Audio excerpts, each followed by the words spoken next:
afternoon and welcome to CEC Gurukul lecture. In continuation with the series on sociological research method, in today's discussion we have ethnography. Now we are going to refer to a particular text prescribed in the syllabus for undergraduate syllabi on sociological research method, and the reading is Ethnography Step to Step Guide by Fetterman. Now, if we look into ethnography, ethnography is a research methodology which is used by researcher doing qualitative research. Now, this qualitative research requires that we spend a qualitative time in the community or the society that we are interested in studying. But before we go to the field, we need to have a statement, problem statement. We should be very clear that what we are going to study. We go there, say without our opinion as an empty slate, but not that we are not going to use a brain. So, ethnographer is supposed to behave as a storyteller as well as a scientist. So, ethnography is a qualitative research method which requires rigorous scientific way of collecting data. Now, it is an in-depth study of the everyday life of people. Now, it is kind of a different from common sense, anybody can go observe and come out. What is the difference? The difference is here that as ethnographer, we are going to refer to a research theory, and therefore, let us understand what is theory and how theory is integral to ethnography. Now, theory is a guide to practice. No study, ethnographic or otherwise, can be conducted without an underlying theory or model. That makes the study scientific. You can do, say, on your individual, you are interested in a problem and go and do a study without any kind of a theory, but it is not part of a scientific study. So, in order to make your research scientifically valuable, you need to have a theory. It is a guide. So, whether it is an explicit anthropological theory or implicit personal model about how things work, the researcher's theoretical approach helps define the problem and how to tackle it. Here, the author, that is Fetterman, uses his father's lesson on fixing a leak faucet to illustrate the concept of theory as a guide to practice. The father's approach, which began with the first law of thermodynamics and hydraulic theory, before addressing the practical task of fixing the leak, serves as a metaphor for an explicit theoretical approach. To make it very simple, you have any kind of, say, a leakage, say pipe or any kind of a technical problem.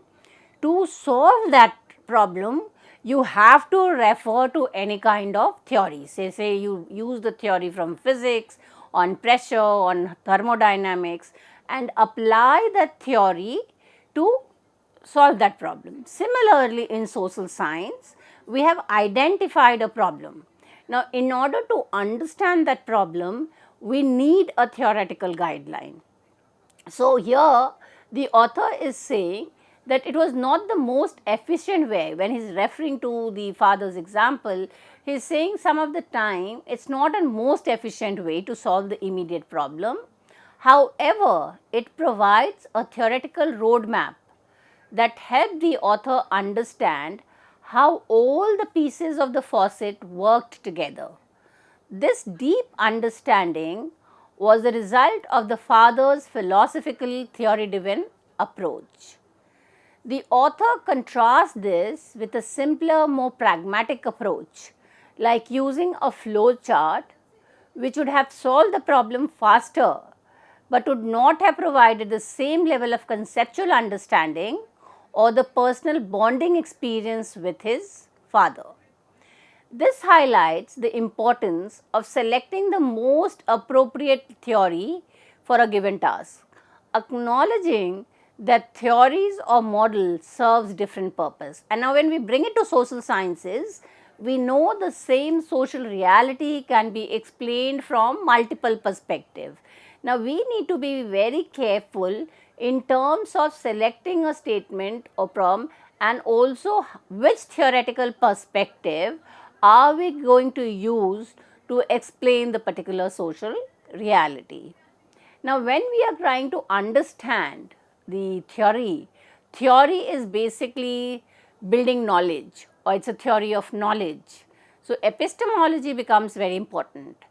The ethnographer's understanding of epistemology or the theory of knowledge is crucial for their research.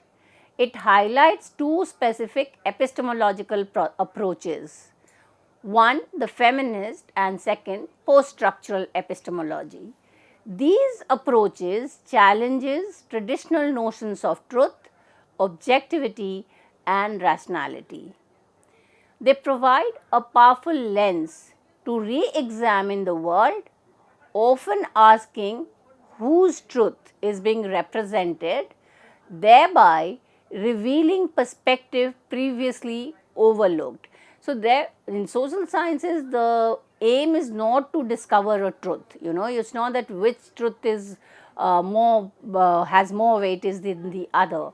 It is to interpret a reality and kind of critique the way in which earlier theory had explained the same phenomena.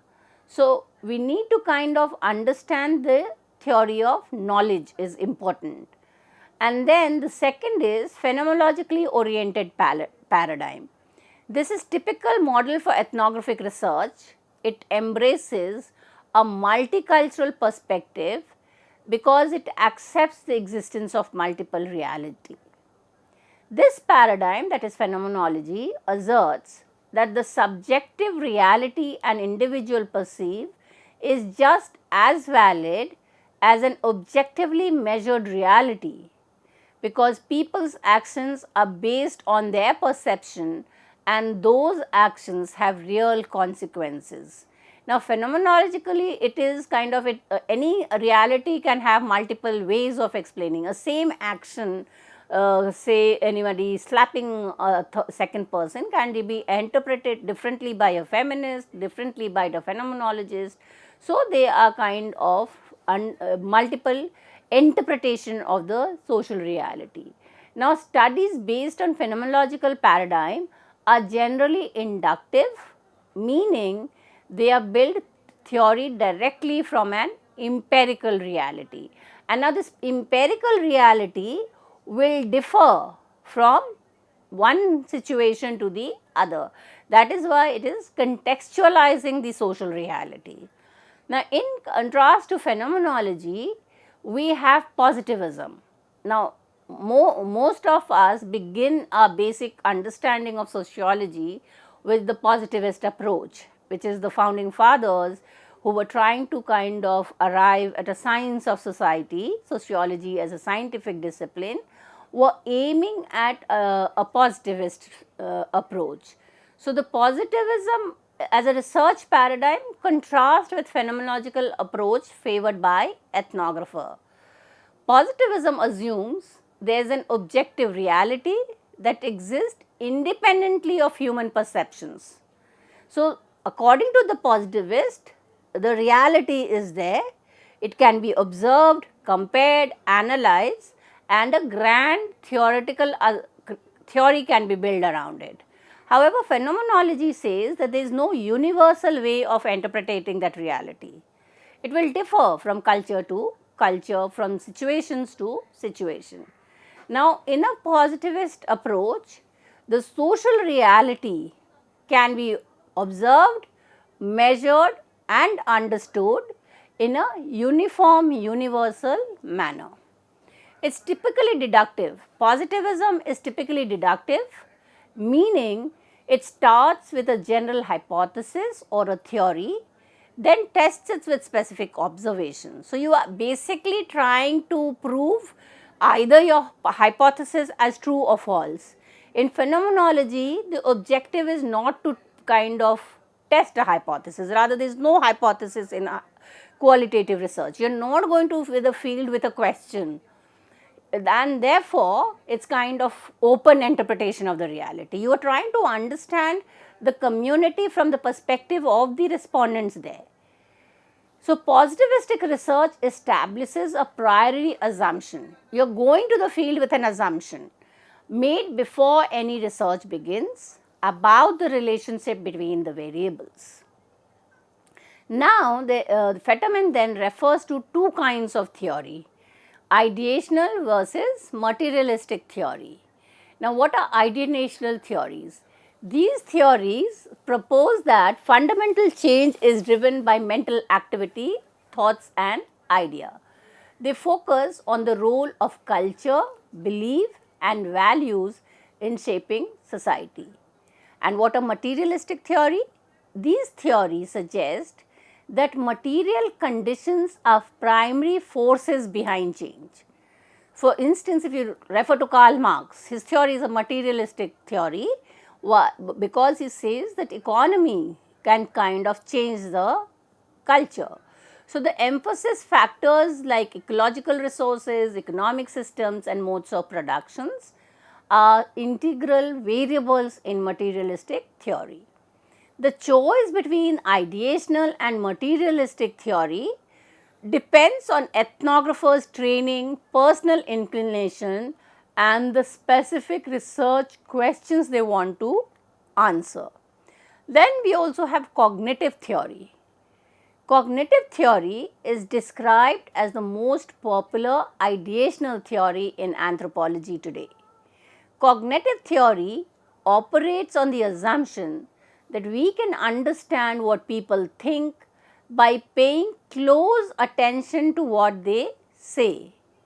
This approach is rooted in the belief that language provides a direct window into the mental processes and belief. Researchers using linguistically different methods such as ethnosemantics to create taxonomies. These are systems of classification that reveal how people categorize and understand the world. The test uses the example of Eskimos who have many words for different types of snow. So, we as individuals think of snow only as a kind of something connected to ice or low temperature, but the people who are living their life in the snow in and out have different meanings, have different ways in which they can explain the same object differently in different contexts. This shows how language reflects a detailed cognitive map of their environment, which is highly relevant to their way of life. Ideational theories, including cognitive theory, view the world from the perspective of its mental origin, concentrating on concepts like ideas, cognitive maps, beliefs and knowledge. Now, other than the ideational and materialistic theory, Fetterman also refers to other classical ideational theories in anthropology, including culture and personality theory, which includes psychoanalytical theory and sociolinguistic. Ethnographers who use materialistic theory focus on observable behavior patterns. They believe that material conditions such as economy, modes of production are the primary drivers of social and cultural change. Now, if we look into the materialistic theories, we see that there are several approaches, especially in anthropology, sociology, which are materialistic in nature, and the most important is historical materialism or neo-Marxism. This is a classical political and economic theory that assumes all change results from shift in the modes of production and the control over them. It emphasizes the role of economic forces, class consciousness, class conflict and social organization in driving social and cultural changes. Next is techno-environmentalism. This approach focuses on how technology and the environment influence cultural practices and social structure. The third is cultural ecology. This theory examines how people adapt to environment and how this adaptation shapes their culture. So, the materialistic theories stand in contrast to the ideational theory, which prioritize thoughts and idea as the source of change. If we were to put it very simply, in simple terms, materialistic theory would kind of connect the changes in society with some materialistic aspects, say economy, ecology, technology. So, these are materialistic aspect of the society, whereas the ideational, and as the term itself says, ideas. So, it has to be certain ideas, certain emotions, so which are going to bring about a change. So, the materialistic ethnographer therefore looks at resources like labor, economic system to explain cultural phenomena. In ethnography, a theory serves as a guide for researcher, helping them interpret data and understand the world. These theory can range from broad, overarching framework to more focused and specific models. Now, whether you are going to follow a grand theory, overarching theory, or a very specific theory will again depend on the problem that you are studying and the objective of the research. In this text by Fetterman, he highlights a crucial distinction between two main theoretical approaches, that is ideational and materialistic. This dichotomy is foundational way to categorize and analyze ethnographic theory. Now, ideational theories focus on the role of ideas, values, beliefs and symbols in shaping human behavior and social organization. They emphasize that a society's culture is shared meaning and understanding is the primary driver of its social structures and action. An ideational approach might, for instance, examine how religious belief influence a community economic practices or how shared narratives create social cohesion. Materialistic theories, on the other hand, prioritize material conditions like technology, environment, economic system as the primary determinant of culture and social life. The materialist theory argue that how a society produces and reproduces its existence, the infrastructure, fundamentally shapes its social relationship and its belief system. A materialistic ethnographer might study how available resources and tools dictates its social hierarchy or how environmental factors influence its custom and tradition. Now, if we look into the types of ethnographic theories, here there is a hierarchy of theories that the ethnographer can use. Grand theories are highly abstract and comprehensive framework that attempt to explain all aspects of social life. While these grand theories can be instructive, many ethnographer finds them too unwieldy and impractical for daily fieldwork, as they can fail to adapt to the nuanced on-the-ground realities of a specific community. The second ethnographic theory is mid-level theories, also known as middle-range theories. These are more focused and are designed to be more directly testable through empirical research. The mid-range theories are common tool for ethnographer as they provide balance between broad theoretical guidance and the practical needs of the research. The third are personal theories. These are researchers' own informal ideas and hunches about a particular part of the world works. These personal theories are developed through direct experience and observation in the field and are constantly refined as new data emerges. Now, when we look into the role of theory in ethnographic research, it can be understood that theory is a guide, not a rigid dogma. It should help a researcher navigate the maze of data gathered in the field, but then it does not stop you to go beyond the theory, and that is the significance of doing ethnography. You are critically looking at the existence theory in an attempt to kind of add to the knowledge, body of knowledge, and therefore you are not going to be affected, the research is not going to be affected by the limitation of the theory. It is not like a dogma. So, an ethnographic design, which is the second important component of field ethnographic research, is a research design? It's a detailed plan of an investigation. It acts as a roadmap, guiding the ethnographer through problem solving sequence to building knowledge and understanding. Next, the author talks about the core elements of a research design. That is, what are the outline or what are the important content of a good research design. First is background information. This section provides historical context and a literature review to situate the study within existing knowledge. Second, specific aim. They are the precise goals the researcher intends to achieve. Third, rationale. The reason behind the study, explaining why it's important and relevant. Fourth, method. The detailed procedure for data collection and analysis. Fifth component of a research design is the significance, the potential contribution of research to the field. Next is the timetable and budget.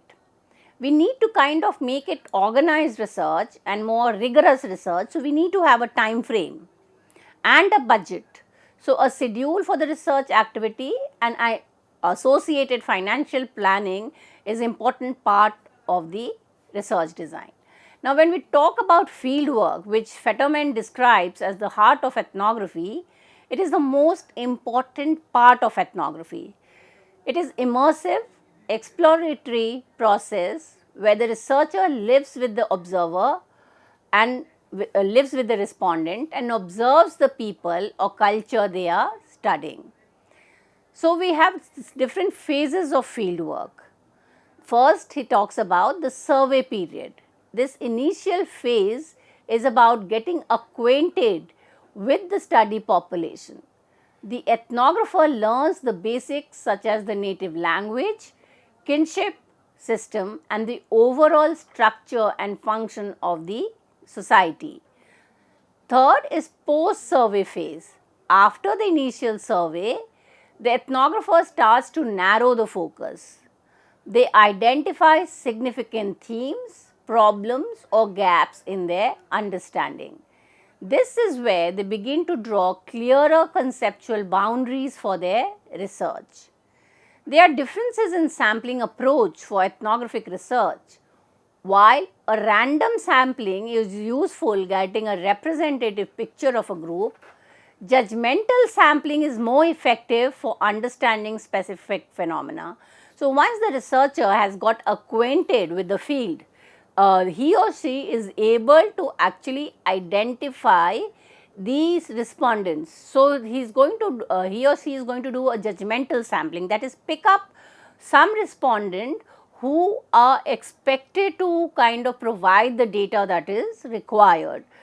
So, the core of the field work is being present to observe and to ask insightful, often seemingly stupid questions. This direct engagement provides primary data that is essential for understanding the culture or program under studying. Detailed record keeping of what is seen and heard is important. So, we are not going, the researcher is not going to bring their own opinion about it. So, whatever is being observed, whatever is being interacted with has to be recorded, has to be, so the diary, research diary is an important component. Every minute details of the field needs to be written down in a research diary or recorded, and that includes life histories of individual. These life histories can illuminate a single articulate person, may offer a wealth of information. So, one of the way is kind of look into a number of case studies, you'll pick up a number of 4 or 5 respondents whose life history, case studies are taken as a rich source of data. So, the information gathered must be cross-checked, compared, triangulated with other sources to ensure its accuracy and reliability. The third part of the ethnography, first is theory, the second is the research design, the third is formal analysis. So, the field work ends when the researcher leaves the village or site, but ethnography continues. Some ethnographers spend as much time formally analyzing, reanalyzing the data and writing the ethnography as they do conducting the field work. Formal analysis and report writing are more efficient when the ethnographer keeps the data organized and writes sections of the ethnography during the field work. These interim reports are the beginning of the ethnography or ethnographically informed final report. Basically, the formal analysis and the connect with the field is a continuous process.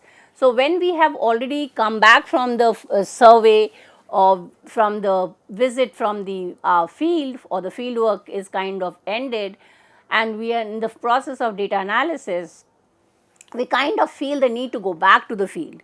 So, there is to and fro from the field to the data analysis, and in this shift from the field to the data analysis, several interim reports are written which goes together to create the final report.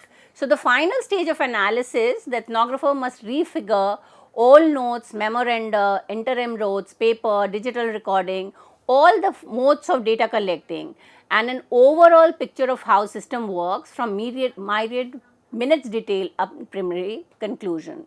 Ethnographic research finding can be communicated through newspaper, photographs, recordings, speech, variety of electronic communications. So, we have understood the steps of ethnography, we have a theory, we have a research design, field work, formal analysis. To come to the conclusion of this lecture, ethnography attempts to holistic covering as much as territory as possible about a culture, subculture or program, but it necessarily kind of is not an easy task. It's complicated and complex and requires lot of rigorous analysis and scientific ways of collecting data. An ethnographic explanation of the whole system may differ from that of the people in the field and a professional meeting. A good ethnography is like pursuing the means of effective communication to diverse population. And with this way of understanding of ethnography, we try to understand as a qualitative research method. For reference, it is advised to read Fetterman's book, Ethnography, step-to-step